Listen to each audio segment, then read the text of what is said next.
திருச்சிற்றம்பலம். நம பார்வதி பதையே. ஹர ஹர மகாதேவா. சிட்சபேசா சிவசிதம்பரம். திருச்சிற்றம்பலம். திருக்கயிலாய பரம்பரை மெய்கண்ட சந்தானம் திருவாவடுதுறை ஆதீனம் ஸ்ரீலஸ்ரீ குரு மகா சன்னிதானம் அவர்களின் அருள் ஆணையின் வண்ணம் மார்கழி மாதம் முதல் நாள் எந்தை மாணிக்கவாசக பெருமான் அருளி செய்த திருப்பள்ளியெழுச்சியிலிருந்து ஒரு பாடல் விண்ணப்பம் செய்யப்படுகிறது. திருச்சிற்றம்பலம்.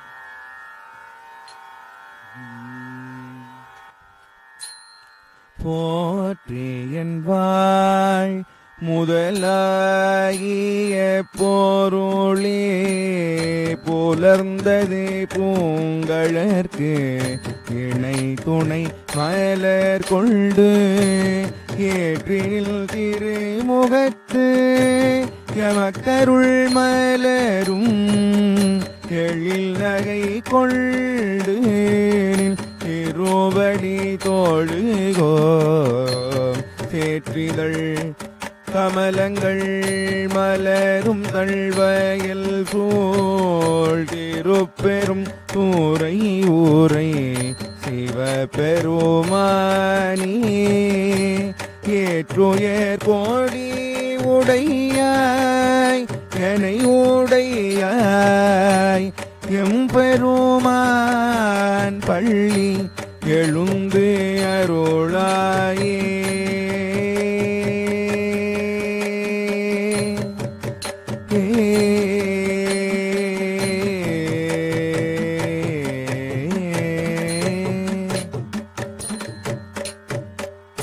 திருச்சிற்றம்பலம்.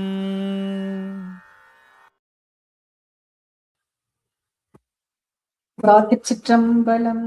நம பார்வதி பதையே. ஹரஹர மகாதேவ. தென்னாடுடைய சிவனை போற்றி, எந்நாட்டவர்க்கும் இறைவா போற்றி. Chitrambalam. I take pleasure in worshipping the golden feet of Shri Guru Maha Sannidhanam, who holds the 24th Kuruvira of Thirukkayilaya Parambarai, Meykanda Santhaanam, Thiruaavaduthirai Adheenam, with the divine grace of Sri Gnanama Nataraja Perumal, Aatheena Guru Mudalvar Sri Umabharathy and Adheena Kuladevam Srimad Madhava Svayana Yogigal with my mind, speech and body. With the grace of God and the blessings of the Guru, we are going to deeply discuss the second verse of the Thiruppalliyeluchi today. Let's bring our discussion today by placing a request at the feet of Adheena Guru Mudalvar Sri Umabharathy, asking for the grace to convey what is as it is and to express what has been conveyed as it is conveyed. In the first verse, Sri Manikavasaka, who described Lord Shiva of Thirupalliyeluchi surrounded by cool fields where lotus flowers with muddy petals bloom, stated that worshipping him with a pair of flowers would grant liberation from worldly attachments and the attainment of his divine feet. In the second verse, he has elaborated on how this liberation from attachments and the attainment of his divine feet can be achieved. Let's delve into the explanation of this verse, which is filled with many profound spiritual insights. Interpreting a spiritual text can be categorized into three types. One, simply explaining what is stated in the verse of the spiritual text. Number two, elaborating on the underlying meaning of the verse with various examples. Number three, explaining the subtle shade of the verses. What we are discussing about this is the third type. Let's first look at the simple meaning of the verse and then consider the subtle shade. Verse number 2, Arunan Indiran திசை அணுகினன் இருள் போய் அகன்றது உதயனின் மலத்திருமுகத்தின் கருணையின் சூரியன் எலையழ நயன கடிமலர் மலரமற் சன்னலங்கண்ணா திரள் நிறை அறுபதம் முரல்வன இவையோர் திருப்பெருந்துறையுரை சிவபெருமானே அருள்நிதி தரவரும் ஆனந்த மலையே அலைக்கடலே பள்ளி எழுந்தருளாயே. In the first line of the verse, Sri Manikavasaka Perumal has gracefully stated Arunan Indiran திசை அணுகினன் இருள் போய் அகன்றது உதயம் நின் மலர் திருமுகத்தை. That means Arunan has approached Indran's direction. The darkness has vanished. The dawn is the rising of your lotus-like divine face. Indran's direction, the east, the eastern direction. Arunan, the charioteer of the sun god. He is red in color. Before the sun, seated in his chariot, becomes visible to the eyes. His charioteer becomes visible, isn't it? Before the sun rises, Arunan rises. How do you describe the light that appears before sunshine? Don't we call it Arunodayam? When does Arunodayam occur? It happens 1.25 naligai before the sun rises. 1 naligai is 24 minutes. 1.25 naligai is 30 minutes. The time we should wake up is 5 naligai before sunrise. That means 2 hours before. So, if Arunodayam has arrived, it's a signal to wake up soon. Next. Irul poi agendrathu udayam. The darkness departed and dawn opened out. Darkness is the absence of light. It is the absence of light that conceals objects, preventing them from seeing, that means preventing them from being seen and offering no aid to the eye's vision. That absence of light departed, immediately light arose. Akantradu udayam. The dawn spread. Spread means extended. The light that arose spread throughout the eastern direction and followed into other direction as well. The darkness departed and the dawn opened up. What does this signify? What are the statements? Arunan approached the direction of Indiran. The darkness departed and the dawn opened out signify. Arunan approached the direction of Indran. The manifestation of divine grace occurred. The darkness departed. That means impurity was removed. The dawn opened out. That means divine knowledge, Siva wisdom shone forth. What happens when Siva wisdom shines? Nin malar tirumugathin. A flowery face, the Lord's lotus-like divine face will blossom. How will it blossom? In the second line of the song, Sri Manikavasagar has gracefully stated, Karunayin Suriyan Yela Yela Nayana Kadi Malar Malara Machannalan Kanna. As the sun of kindness rises, the beautiful lotus-like eyes bloom, and the Lord is there. Mahavidwan Dandamani Desika suggests interpreting this as the sun of the face, the sun of kindness. How should it be interpreted? The face is the sun, the kindness that arises from it is the ray of light. As the sun gradually rises higher, the rays spread little by little. Seeing this, the lotus also unfolds petal by petal. Similarly, Lord Siva's eyes blooms. What happened next? In the third line of the verse, Sri Manikavasagar has stated, Thiral Nirai Arupadam Uralvana Ivayor Thirupperumthurai Urai Sivaberumane. Swarms of bees hum. This is the holy abode of Lord Shiva at Thirupperumthurai. What does the swarm of bees do upon seeing a newly bloomed lotus flower? They come buzzing and drinking the nectar from the flower, don't they? What do all this signify? The sun, kindness, the bee, the honey in the flower. What do all this represent? The sun represents Lord Shiva. The sun of kindness represents Lord Shiva's grace. The bee, matured souls. Honey, the bliss of Lord Shiva. The humming signifies the spiritual practices performed by chanting the 5-letter mantra. As Lord Shiva's lotus-like eyes open, devotees hum like bees to consume of the nectar within. What is gained from this? The vision of Shiva and the blessings of attaining his divine feet are received. In this, the appearance of the sun, the blooming of the lotus, And the buzzing of the bee are the actions of the Trodana Sakti. What happens to the Trodana Sakti? It becomes Trodana Sutti, says Mahavidwan Dandapani Desigar. We know what Trodana Sakti means. What is Trodana Sutti? What is Trodana Sutti? Suddhi means removal or purification. Trodana Sutti means the removal of purification of the Trodana Sakti. Is not Trodana Sakti the power of Shiva that remains hidden in the soul's knowledge? Yes, right? Therefore, its removal means that this power of Shiva, instead of remaining in a hidden state, manifests and shines forth as Parasakti in the soul's knowledge. That is what is called Trodana Sutti, purification of Trodana Sakti. When does this state occur? It occurs during the stage of spiritual maturity, when the impurity of Anavam, which is the darkness of ignorance, weakens. The symbol of these experiences of grace is the early morning, when the darkness resides and light begins to spread. What kind of God is He who bestows this experience of grace? In the fourth line of the verse, Sri Manikavasagar has graciously stated, Arul Nidhi Taravarum Ananda Malaye Alaikadale Panniyelundarulaye. Mountain of bliss, bestowing the treasure of grace, ferocious ocean, please awaken and grace us with your presence. What is the nature of mountain? A mountain is characterized by its immeasurable size and subsistence, its unshakable stability and appearance, and its inner strength to yield abundance even in times of drought.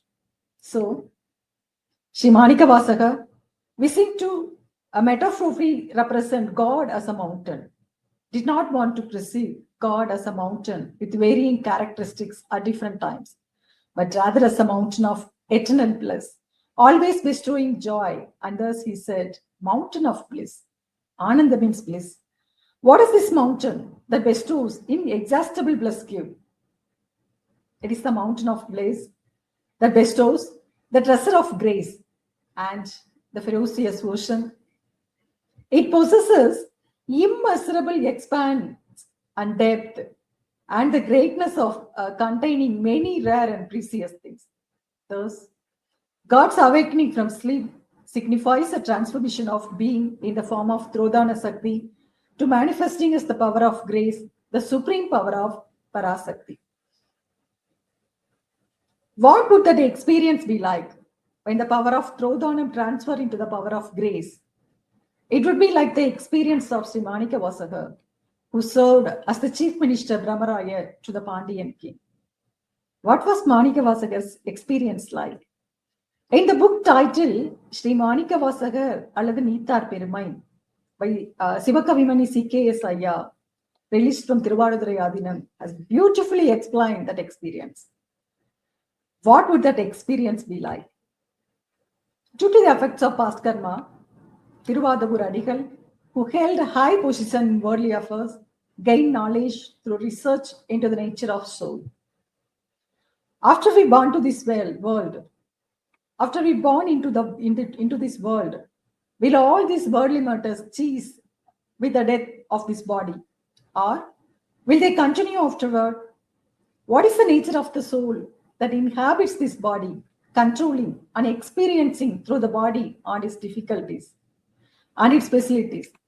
What is the relationship between the body and the soul? What is the connection between us, the body and the soul combined? And various pleasures we experience after birth and the worlds that provide them.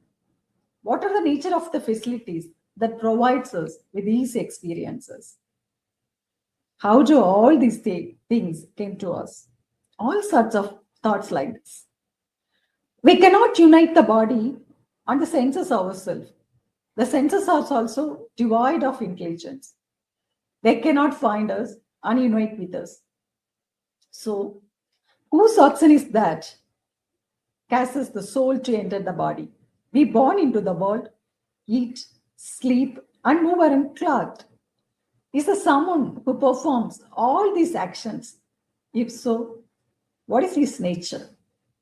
Why should he unite the body and the soul? What happens to this union after the soul leaves the body? The world gives pleasure and pain to the body. What does it give to the soul?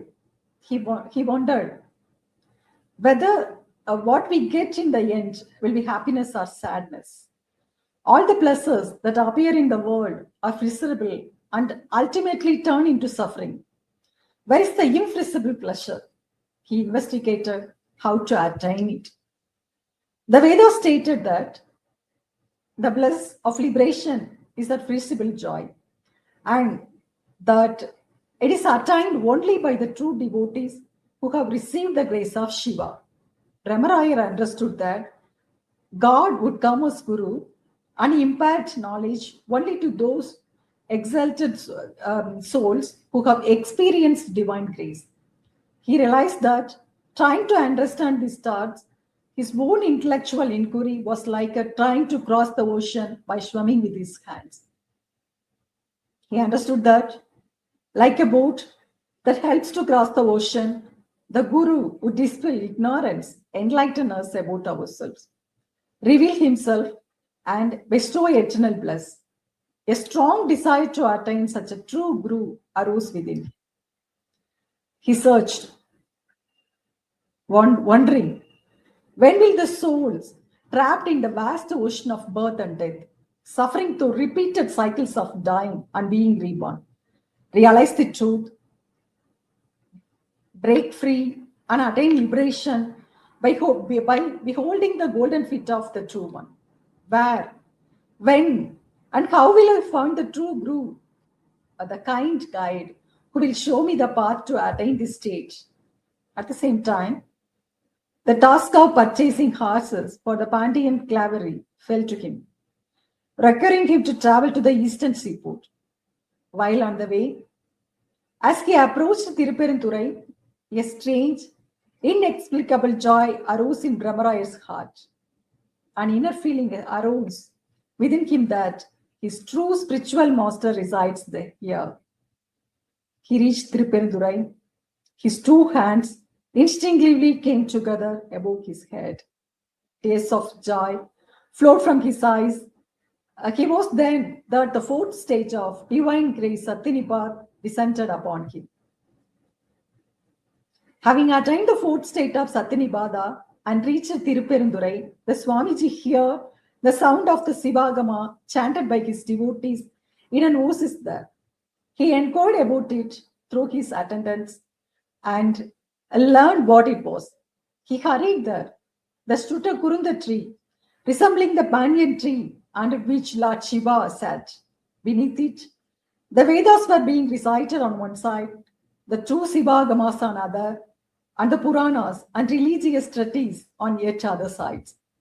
The group of students who had learned and understood the four ultimate goals of life, righteousness, wealth, pleasure, and liberation, as described in the scriptures, and the four paths of Sariyai, Kiriyai, Yogam, and Jnanam, which the Agamas declared to be unique to them and not found in other philosophical texts, were engaged in studying, discussing, and exchanging questions and answers among themselves there.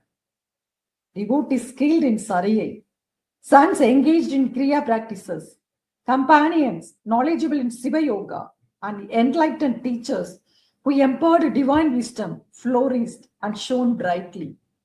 Others, whose eyes were free from worldly attachments, constantly beheld the divine form of Lord Shiva.